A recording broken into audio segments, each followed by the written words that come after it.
오늘을 사랑하는 묵상 시간입니다. 오늘 본문 말씀 이사야서 10장 1절과 2절입니다. 불의한 법령을 발포하며 불의한 말을 기록하며 빈핍한 자를 불공평하게 판결하며 내 백성의 가련한 자의 권리를 박탈하며 과부에게 토색하고 고아의 것을 약탈하는 자는 화 있을진저. 여러분, 이스라엘 백성들이 멸망한 가장 큰 이유를 보면 바로 이 신앙의 관계를 저버렸기 때문입니다. 하나님께서 이스라엘 백성에게 요구하신 것은 형제 관계였죠. 물론 이 형제 관계라고 하는 것은 이 혈통이 같다는 뜻이 아닙니다. 모두 함께 애굽에서 구원받은 의미에서 형제였던 것이죠. 그들은 모두 빈손으로 해서 애굽으로 나왔었습니다. 그들이 가진 것이 있다면 모두 하나님이 주신 선물뿐이었죠. 그렇다면 서로 불쌍히 여기는 마음을 가졌어야 했는데 그들은 모든 것을 법적으로 해결하려고 했습니다. 이 가난한 자와 부자가 공평한 것은 공평한 것이 아닙니다. 왜냐하면 가난한 자는 이미 불리한 입장에 있기 때문이죠. 부자가 손해를 보지 않으면 가난한 자는 공평할 수 없습니다. 그런데 가진 자가 전혀 손해를 보지 않으려 했기 때문에 가난한 자가 억울하게 되는 것이죠. 오늘 본문 속의 불의한 법령은요, 세상적으로는 공평할지 몰라도 가난한 자는 가난하기 때문에 불이익을 당하는 것입니다. 오늘 본문에 우리에게 말하는 것은 돈을 가진 자가 조금 손해를 보라는 것입니다. 그것이 공평하다는 것이죠. 불의한 법령을 발표하며 불의한 말을 기록했다 했지만 이스라엘의 모든 법이 틀렸다고는 생각하지는 않습니다. 아마도 다른 나라 사람들은 다 그렇게 했을 것이죠. 그러나 하나님께서는 형제를 가지고 살기를 바라셨습니다. 어떻게 형제 사이에 돈을 갚지 못한다고 노예로 팔 수 있습니까? 오히려 형제 사이에 어려울 때 도움이 된 것으로 만족해야 되죠. 고아나 과부는 다른 사람의 도움이 필요한 사람들입니다.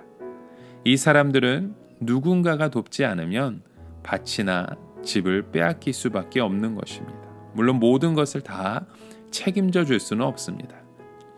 이들이 어느 정도 자라서 농사를 지을 수 있을 때까지 이자를 받지 않는다거나 혹은 집이나 밭을 저당 담아서 팔지 않는 것만 해도 큰 도움이 될 것이죠. 그러나 이스라엘 백성들은 그 모든 것을 다 법적으로만 해결하려고 했습니다. 불의한 말이라는 것은 법적으로는 정당할지 몰라도 하나님의 법에는 옳지 않다는 것입니다. 다시 말해서 부자에게 유리하게 된 법이라는 뜻이죠. 여러분, 하나님 앞에서 은혜를 받을 수 있는 근거가 무엇입니까? 다른 사람을 불쌍히 여긴 것입니다. 남들이 어려울 때 불쌍히 여긴 적이 있는 사람은 하나님 앞에서도 불쌍히 여김을 받을 수 있습니다. 그런데 다른 사람이 불쌍히 여겨 도와달라고 했을 때 귀를 닫고 외면해 버리면 하나님께서도 심판대 앞에서 울부짖는 내 소리에 귀를 닫으시고 나의 어려운 처지를 외면하실 것입니다. 따라서 신앙이라고 하는 것은 어려움에 처한 다른 사람을 불쌍히 여기는 것이라고 말할 수 있습니다. 내가 하나님의 도우심을 받을 수 있는 가장 좋은 방법은 다른 사람에 대하여 마음을 강하게 가지지 않는 것입니다. 다른 사람의 어려움에 약간이라도 불쌍히 여기는 마음을 가지는 것이죠. 예수님께서도 유대인들에게 이 불의한 청지기의 비유를 말씀하셨습니다. 그 청지기는 주인의 것을 마음대로 사용했었죠. 그런데 주인에게 그 소문이 들어가서 그만 쫓겨나게 됩니다. 그는 갑작스러운 그 실직에 고민을 했습니다. 땅을 파자니 힘이 없고 빌어먹자니 부끄럽고 그가 남긴 유명한 말이었죠. 그런데 그가 발견한 것은 주인의 것을 낭비하면서 남에게 준 것은 아무것도 없다는 사실이었습니다. 그가 실직을 해도 도움을 청할 사람이 아무도 없었던 것이죠. 그래서 그는 아직 시간이 있을 때 기왕 주인의 것을 가지고 쓰는 것, 남을 위해서 쓰기로 합니다. 그는 여전히 주인의 재산을 낭비했던 것이죠. 하지만 이번에는 미래를 위해서 낭비합니다. 주인에게 빚진 자를 불러서 빚을 많이 줄여주었습니다. 그는 더 이상 될 대로 되라는 식으로 살지 않았습니다. 술이나 마시면서 신세를 한탄하지 않았죠. 그는 미래를 위해서 사는 방식으로 바꾸었습니다. 그 결과 그를 좋아하는 사람들이 많아졌던 것이죠. 나중에 그가 재판을 받을 때 유리하게 증언해 줄 사람들이 많이 생기게 되었던 것입니다. 예수님이 이 비유를 말씀하신 이유가 무엇일까요? 하나님께서는 이스라엘에 말씀을 맡기셨습니다. 그리고 특별한 은혜를 주셨습니다. 그런데 그들은 그 은혜를 자기 안에 가두고 낭비하면서 전혀 하나님의 뜻대로 사용하지 않았던 것입니다. 그래서 하나님께서는 이스라엘을 버리시려고 한 것이죠. 그들에게 주신 모든 특권을 빼앗으시려고 했던 것입니다.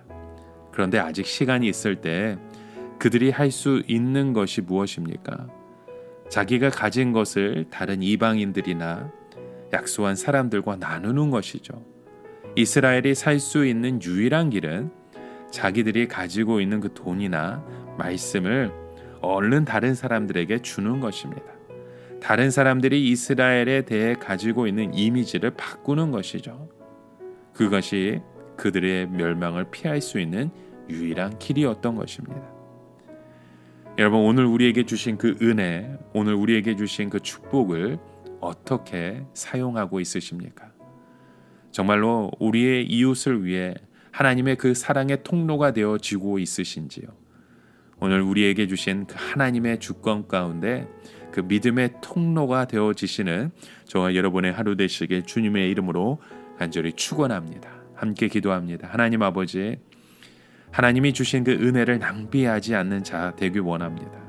하나님께서 주신 그 사랑 함께 고백할 수 있는 믿음의 통로가 되길 원하오니 오늘도 주의 사랑과 은혜 속에, 주의 주권 속에 함께 주의 사랑만을 고백하며 나누는 우리의 믿음의 자녀 되게 하여 주시옵소서. 예수님의 이름으로 기도드립니다. 아멘.